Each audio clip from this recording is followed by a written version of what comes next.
श्री अनंत कोटि ब्रह्मांड नायक राजाधिराज योगीराज परब्रह्म श्री सच्चिदानंद समर्थ सद्गुरु साईनाथ महाराज की जय। साईनाथ महाराज की जय। बोली सद्गुरुदेव भगवान श्री कबीर साहिब जी महाराज की जय। जाको राखे साइया मार सके ना को,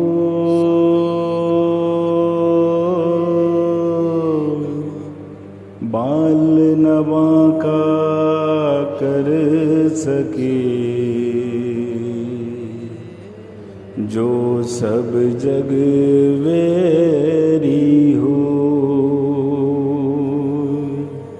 कबीरा सब जग वेरी हो। ज्यों तिल माही तेल है और चकमक में आग, तेरा साईं तुझ में है, जाग सके तो जाग।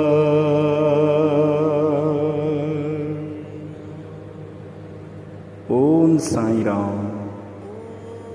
मेरे प्यारे साईं परिवार, फेसबुक परिवार और देश विदेश में रहने वाले सभी साईं भक्तों को गुरु पूर्णिमा की हार्दिक शुभकामनाएं। आज का दिन मेरे लिए एक त्योहार से कम नहीं है, बल्कि इन भावनाओं का पर्व है। वर्ष में बहुत सारे पर्व आते हैं, दीपावली, होली, रक्षाबंधन, जन्माष्टमी, लेकिन एक साईं भक्त के लिए गुरु पूर्णिमा का स्थान अत्यंत विशेष होता है, क्योंकि गुरु ही वह दीपक है जो अज्ञान के अंधकार को दूर करके जीवन में प्रकाश भरते हैं। आज मैं शिरडी के साईं बाबा के श्री चरणों में प्रणाम करता हूँ और प्रार्थना करता हूँ कि बाबा, जिस प्रकार आपने करोड़ों लोगों का जीवन बदला, उसी प्रकार हमारे जीवन में भी सत्य, सेवा और प्रेम का प्रकाश बना रहे। यदि कोई मुझसे पूछे कि साईं बाबा का सबसे बड़ा संदेश क्या था, तो मैं केवल 3 शब्द कहूँगा कि सबका मालिक एक। इन 3 शब्दों में पूरी मानवता, पूरी कायनात, पूरा ब्रह्मांड समा जाता है। आज की दुनिया जाति, धर्म, भाषा, राजनीति और विचारों के नाम पर बटी हुई दिखाई देती है, लेकिन बाबा ने कभी किसी से उनका धर्म नहीं पूछा।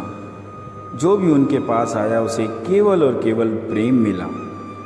यही कारण है शायद कि कबीरदास जी कहते हैं कि पोथी पढ़ पढ़ जग मुआ, पंडित भया न कोय, 2.5 आखर प्रेम का पढ़े सो पंडित होए। यही कारण है दोस्तों कि आज भी लाखों लोग अलग अलग पृष्ठभूमि से शिरडी पहुंचते हैं और बाबा के चरणों में सिर झुकाते हैं। साईं साहित्य में एक प्रसिद्ध घटना का वर्णन मिलता है कि एक दिन एक भक्त ने प्रेम से भोजन बनाकर बाबा के लिए लाया। रास्ते में एक भूखा कुत्ता मिला तो उस भक्त ने उसको डांट कर भगा दिया और भोजन लेकर बाबा के पास पहुंचा।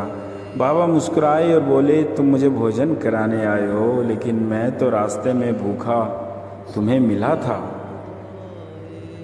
भक्त आश्चर्य में पड़ गया। तब बाबा ने समझाया कि हर प्राणी में ईश्वर का अंश है, किसी भूखे को भोजन कराना भी भगवान की सेवा ही है।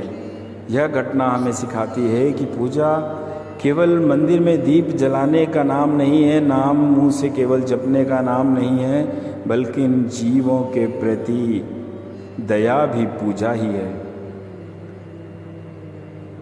यदि हर इंसान यह ठान ले कि मैं किसी से नफरत नहीं करूँगा, मैं किसी को उसके धर्म से नहीं, उसके व्यवहार से पहचानूंगा। मैं जहाँ तक हो सके किसी की मदद करूँगा। तो यही गुरु पूर्णिमा की सबसे बड़ी गुरु दक्षिणा होगी। भक्तों, बाबा ने केवल पूजा करना नहीं सिखाया, उन्होंने सिखाया कि श्रद्धा रखो, सबूरी रखो और सबसे बढ़कर मानवता को अपनाओ।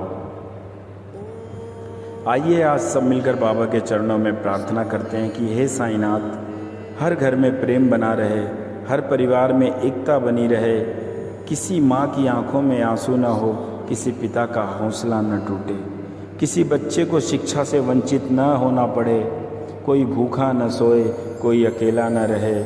जो बीमार हैं उन्हें स्वास्थ्य दें, जो निराश हैं उन्हें आशा दें, जो संघर्ष कर रहे हैं उन्हें शक्ति दो बाबा, और जो सफल हैं उन्हें विनम्रता दो। आज गुरु पूर्णिमा के शुभ अवसर पर यदि आप सच में बाबा की कृपा पाना चाहते हैं, बाबा को प्रसन्न करना चाहते हैं, तो केवल एक संकल्प लीजिए कि आज से मैं किसी के चेहरे पर मुस्कान लाने की कोशिश करूंगा। आज से मैं पेड़ पौधों की सेवा करूंगा।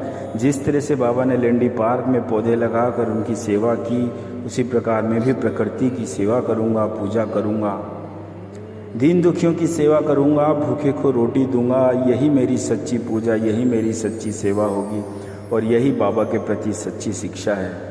यदि आपको यह संदेश अच्छा लगा हो तो इसे अपने परिवार और मित्रजनों तक अवश्य पहुंचाएं। हो सकता है आपके एक शेयर से किसी का जीवन बदल जाए। एक बार सभी लोग प्रेम से बोलिए, ओम साईं राम, सबका मालिक एक। आप सभी को गुरु पूर्णिमा की हार्दिक शुभकामनाएं। बाबा की कृपा, बाबा का प्यार और आशीर्वाद आप और आपके परिवार पर हमेशा बना रहे, यही मैं प्रार्थना करता हूँ। जय साईं राम, जय साईं राम, जय साईं राम।